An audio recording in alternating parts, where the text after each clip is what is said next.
Leander Campbell of Agriculture and Agri-Food Canada joins us here at Crop Connect in Winnipeg. And Leander, you work with Ag Canada in the area of crop observation. Why don't you tell us about your role and some of the cool technology that you get to work with?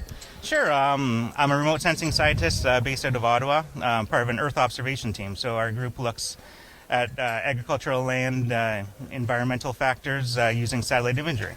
What I work on myself is crop inventory mapping. So we actually produce a map every year of Canada, trying to show exactly what's grown in each field across every great province of ours. So how much has this technology changed in the last few years, or how quickly are things improving? Things are really moving along now. It's been about the last 5 years that things have really started to take off. You're starting to get a confluence of more cheaper satellites going up, plus computer power is increasing, but also getting cheaper. And so it's making a lot easier for people to access satellite imagery now and to actually use it for something practical. How is this data being used when you say it's practical?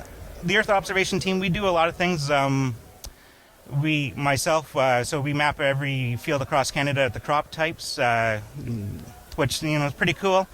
But the real power comes when you start looking at it temporally. So you get every year, you see how fields are starting to rotate. You can see how ag land is either expanding through farmers maybe cutting down a woodlot or something like that, or you can see how it's contracting from urban expansion. So, you start to get into what's happening, the wheres and the hows of everything across Canada. Okay. Is there a validation component to it as well, that where you're ensuring you're accurate, or how do you ensure accuracy? The way we do it is the way the project works is we gather up field points. Either in some provinces they're given to us by crop insurance companies. So here in Manitoba, Manitoba Agriculture, MASC, MASC go through and give us the data. So what we do in those cases was we kind of divided a 70-30 split. So we use 70% of the data to train our algorithms to tell us what's out there, and then we use the remaining 30% to actually confirm what we've seen.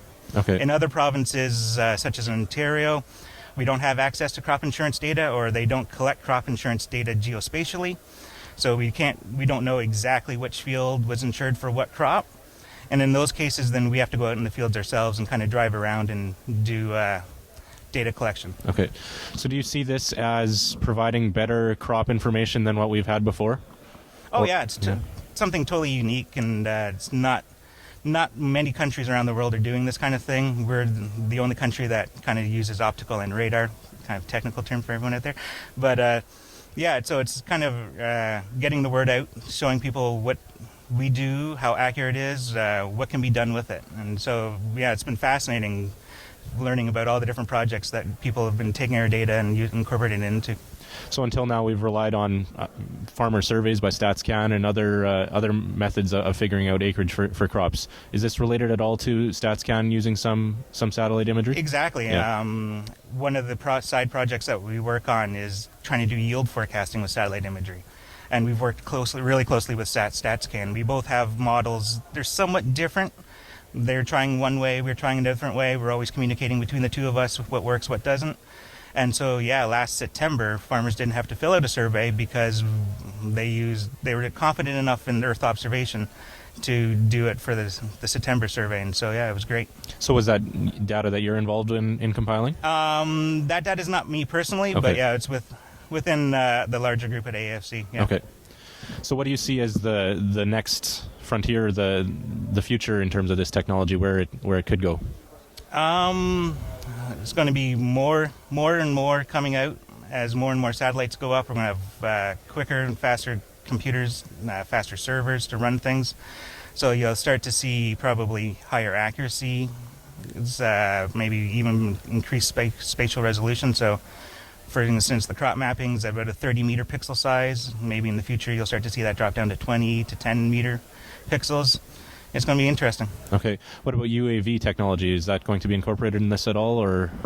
For Agriculture Canada, we love the technology because it's exactly what we do. It's sensors, but on a smaller platform and a smaller spatial resolution.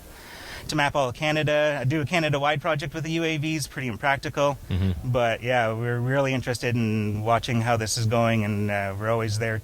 we always say it's kind of like we're a larger family. Like, you use satellites to get maybe a more of a generalized view of everything, UAVs to target specifics. Okay, so they both have a place and a value.